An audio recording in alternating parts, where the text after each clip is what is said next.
Cet exercice est le dernier dans lequel nous pratiquerons uniquement la rangée de basse et la rangée supérieure. Dans la prochaine leçon, nous commencerons aussi à pratiquer la rangée inférieure. Du calme, ce n'est pas si grave. Nous maîtriserons la rangée inférieure comme nous maîtrisons déjà celle de basse et supérieure. Maintenant, concentrez-nous sur cet exercice-là.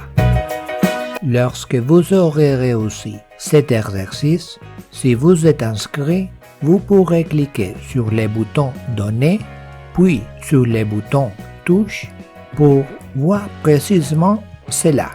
Sur quelle touche vous avez le plus échoué. Ici, on peut voir que la touche de la lettre Y est la plus floue. C'est celle qui a subi le plus d'erreurs.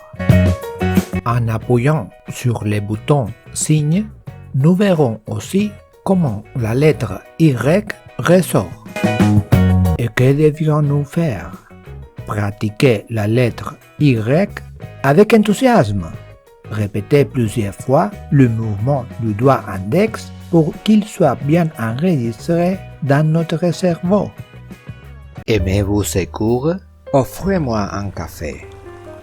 Il vous suffit de suivre les instructions que vous trouverez dans la description de la vidéo ou dans la leçon. Merci de votre soutien. Ceci est une leçon vidéo qui fait partie du cours de dactylographie d'interdidactica.com. Vous pouvez vous inscrire gratuitement pour enregistrer les résultats de vos exercices ou vous pouvez le faire à votre guise. Il est disponible dans plusieurs langues et pour différents claviers. Si vous le regardez sur YouTube, dans la description, vous trouverez le lien pour vous inscrire, commencer les cours guidés ou non guidés et faire cet exercice. Et vous pouvez aussi vous abonner, faire un like et laisser vos questions et commentaires. Profitez de l'apprentissage!